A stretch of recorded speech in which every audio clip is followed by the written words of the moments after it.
तो चलिए आज एक बहुत ही गहरे और दिलचस्प टॉपिक पर बात करते हैं। आज के इस विश्लेषण में हम ये समझने वाले हैं कि एकांत यानी सॉलिट्यूड की ताकत का इस्तेमाल करके हम अपने दिमाग को पूरी तरह से डिटॉक्स कैसे कर सकते हैं। द आर्किटेक्चर ऑफ साइलेंस नाम का ये कॉन्सेप्ट हमें बताता है कि मेंटल पीस या दिमागी शांति कोई ऐसी चीज नहीं है जो बस अचानक से मिल जाती है। बिल्कुल नहीं, बल्कि आज के इस शोर शराबे वाले दौर में इसे हमें बहुत ही सोच समझकर अपनी जिंदगी में क्रिएट करना पड़ता है।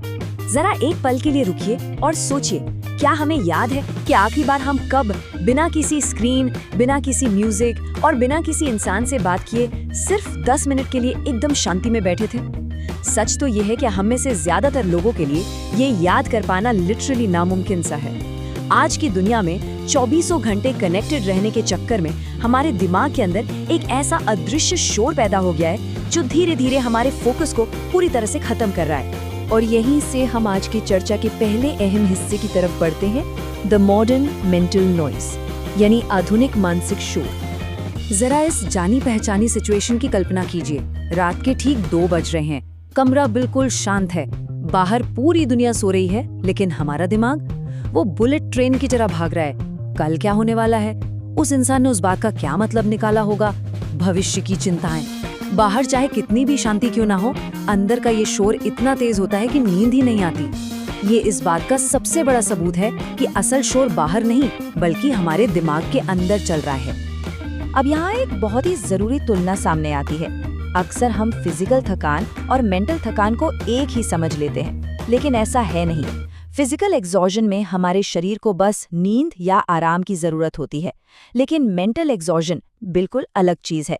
ये लगातार दौड़ते हुए विचारों और हर छोटी बात के ओवर एनालिसिस का एक साइलेंट टॉर्चर है। हमारा शरीर तो शायद थका हुआ नहीं होता, लेकिन दिमाग बुरी तरह से एग्जॉस्ट हो चुका होता है। तो इस साइलेंट टॉर्चर से बचने के लिए हम करते क्या हैं? हम डिस्ट्रैक्शंस का सहारा लेते हैं। हम लगातार नोटिफिकेशंस चेक करते हैं, घंटों तक रील स्क्रॉल करते हैं और दूसरों के ओपिनियंस के पीछे भागते हैं। और ऐसा हम क्यों करते हैं?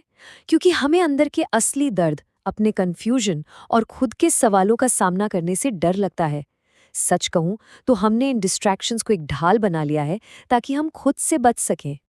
और यही भागदौड़ हमें इस विश्लेषण के अगले कॉन्सेप्ट तक ले जाती है, द इल्यूजन ऑफ कनेक्शन या कनेक्शन का भ्रम। ये हमारी मॉडर्न लाइफ का एक बहुत बड़ा पैराडॉक्स है। हर जगह, हर प्लेटफॉर्म पर मौजूद रहने का मतलब अक्सर ये होता है कि हम खुद से पूरी तरह गायब हो चुके हैं। समाज हम पर हमेशा बिजी दिखने और तुरंत रिप्लाई करने का इतना प्रेशर डालता है कि बाहरी दुनिया के शोर शराबे में हमारी अपनी अंदर की आवाज पूरी तरह से दब कर रह जाती है। इसका सबसे खतरनाक नतीजा क्या होता है? बिना शांति के हम अक्सर उन चीजों के पीछे भागने लगते हैं जिन्हें बोरोड गोल्स यानी उधार लिए हुए सपने कहा गया है। ये वो टारगेट्स हैं जो असल में हमारे हैं ही नहीं, बल्कि दूसरों की उम्मीदों से पैदा हुए हैं। जब रास्ता हमारा अपना नहीं होता तो हमारी अपनी ही मेहनत हमें बहुत भारी और थका देने वाली लगने लगती है, और फिर जिंदगी में एक अजीब सा खालीपन आ जाता है। तो फिर इस बैकग्राउंड नॉइज को कट कैसे करें? अपनी सही दिशा कैसे खोजें? चलिए देखते हैं the blueprint for intentional silence. इस पूरी प्रॉब्लम का एक बहुत ही सॉलिड और प्रैक्टिकल सॉल्यूशन है, इंटेंशनल साइलेंस, यानी जानबूझकर अपनाया गया एकांत। ये कोई ऐसी शांति नहीं है जो आपको बाय चांस मिल जाएगी। ये एक एक्टिव चॉइस है, एक डेली प्रैक्टिस है, जहां हम जानबूझकर एकांत ढूंढते हैं ताकि दिमाग को डिटॉक्स किया जा सके और मेंटल क्लैरिटी वापस आ सके। इसके लिए एक बहुत ही सिंपल लेकिन चैलेंजिंग ब्लूप्रिंट यहां दिया गया है। सिर्फ 4 स्टेप्स हैं। पहला, रोजाना 5 से 10 मिनट के लिए चुपचाप बैठें। दूसरा, सारे मोबाइल्स, स्क्रीन्स और म्यूजिक को खुद से दूर कर दें, लिटरली 0 डिस्ट्रैक्शन। तीसरा, शुरुआत में जो बेचैनी महसूस होगी उसे बर्दाश्त करें। और चौथा, सॉल्यूशंस को खुद ब खुद उभरने दें। सुनने में ये बहुत आसान लगता है ना? लेकिन इसे रोजाना प्रैक्टिस करना एक बहुत बड़ा गेम चेंजर साबित होता है।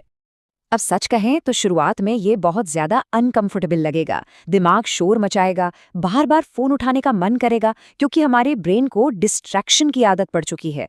लेकिन अगर हम इस प्रैक्टिस पर टिके रहते हैं तो धीरे धीरे यही शांति एक मेडिसिन यानी दवा का काम करने लगती है। सारी धुंध छन जाती है और हमारी असली प्रायोरिटीज हमें एकदम साफ दिखाई देने लगती हैं। और इसके बाद जो होता है वो सबसे खूबसूरत हिस्सा है रिक्लेमिंग द इनर वॉइस, यानी अपनी उस दबी हुई बुद्धिमत्ता को वापस पाना।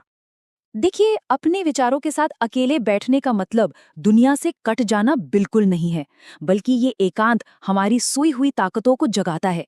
ये एक ऐसा सिक्स्थ सेंस और इनर स्टेबिलिटी डेवलप करता है जो बाहरी दुनिया के कितने भी बड़े तूफान के बीच हमारे दिमाग को एकदम शांत और क्लियर रखता है।